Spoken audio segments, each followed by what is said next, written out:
Look, I'm really excited to be here. I'm going to talk about two of my favourite topics.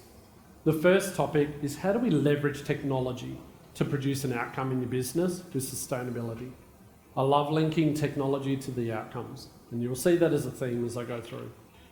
And the second thing is what my team have been building around AI-powered innovations that are helping us drive sustainability forward in our managed services organisation, and how it can help you in your companies and with your stakeholders. So firstly, the good news, as Bob mentioned, is overall CIOs are really embracing their role. I'm going to double click on each of these dot points because I think they're really interesting in the stats.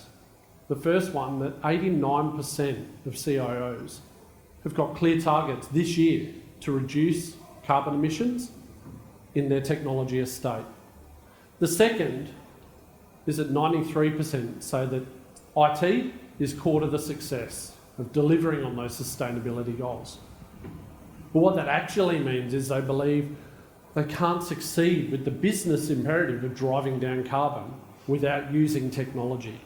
And the third point, nearly every CIO surveyed was involved in the company's overall sustainability discussions, target setting and planning. Now, if you think back to that timeline Bob showed before, going back 10 years when we were talking about shadow IT and how the business were working around IT to get on with things. But if you look at the relevance now, we've moved in that time frame from the business trying to work around us to now being core and being present and being a stakeholder in these discussions and setting these goals.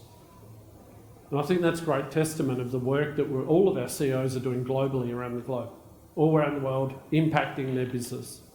The transformation has to start with visibility. And in our statistics from the survey this year, 80% of CIOs are struggling to analyse the performance across their footprint. What they're saying to me is, I've been part of setting this goal and now I've got to deliver on it, and in the next quarter I've got to report on it. I don't know where to start. I don't know what we're currently consuming, so I don't know how I can demonstrate the progress towards this goal. Transformation starts with visibility, but to accelerate, we've got to reduce complexity. Mid last year, we ran a virtual CIO summit, and we had IDC's global research lead, Bjorn Stegel, and he shared this really interesting statistic that says by next year, 40% of these ESG service engagements are going to require a managed services component because the long-term data storage and the intense data needs of this are beyond what their organisation can manage themselves. How do we help CIOs on this journey? How do we give you visibility?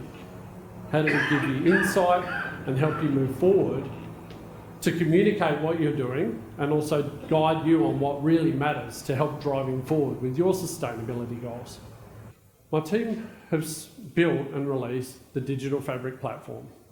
Now, anyone from Logicalis has heard me talk about this. This is my favourite topic. I'm really passionate about what we've done because it links the technology to the outcome.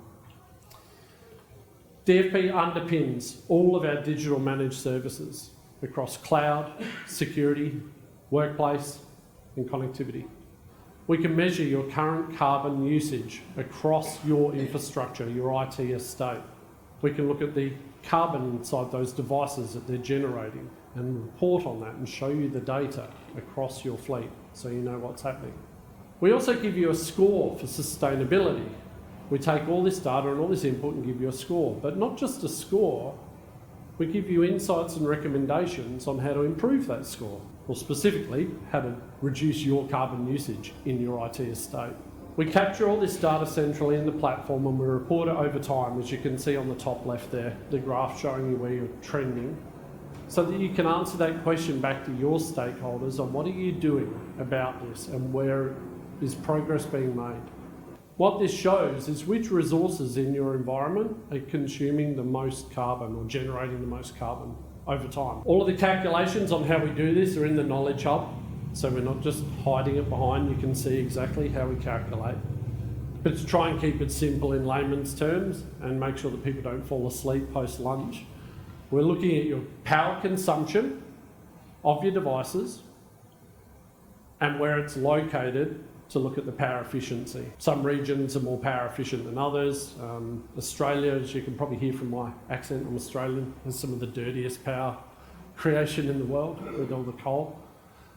So we take all of that, we look at independent data that gives us a calculation, and it allows us to tell you how much carbon you're consuming. I don't know about everyone in the room here, but I think a kilogram of carbon is really hard to put my head around. What does that mean? What does it look like? And so we also show you in real terms how many trees you've got to plant to offset that.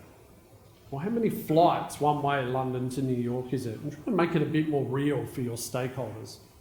Because a kilogram of carbon doesn't really mean that much, even though it is the preferred metric that we all measure. So we calculate all of this based on your actual power consumption, we show it in the platform, and more importantly, we're showing you how to reduce your carbon footprint over time. Looking at the areas of highest impact, which devices are consuming the most power and therefore contributing the most carbon, and give you recommendations on what to do with that.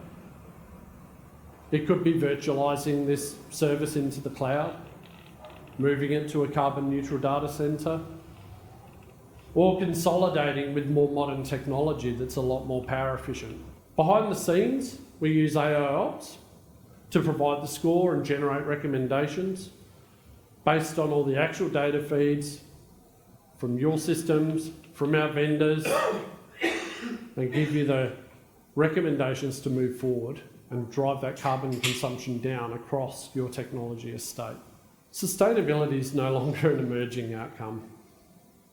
This is a top initiative for most of our CIOs that we've surveyed.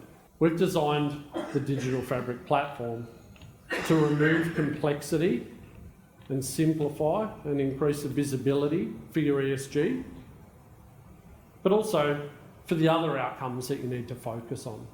We call these 5 areas the CIO hierarchy of outcomes. Like the Maslow equivalent, if you don't have the foundations in place, you're never going to realise your sustainability goals in your organisation and drive that forward and prove the progress to your stakeholders. If the systems aren't up and available, if you're not secure, if you're not doing it within budget, you're never going to be able to have a conversation about the sustainability.